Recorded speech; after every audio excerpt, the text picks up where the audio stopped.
छन के गोरी जल्दी निकल बहरावा हो। लहे लहे रंगब रानी तोहर साला बहरावा हो। घोर के ले आइल बानी लाला का काला रावा हो। का बात बा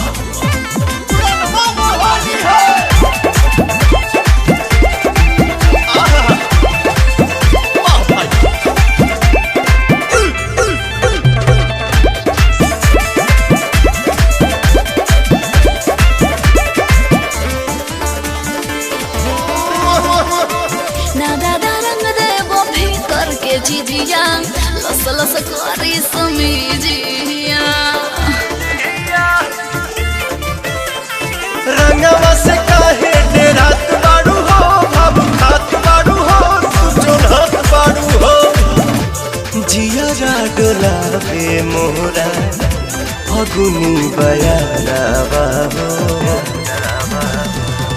लहे लहे रंगब रानी तोहर साला बहरावा हो।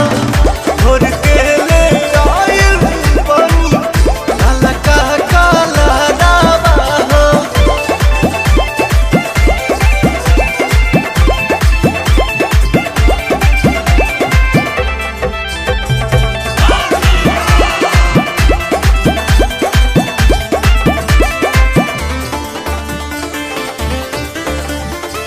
बादीदा भरला महर चकरिया सटा पवन जानी भिरिया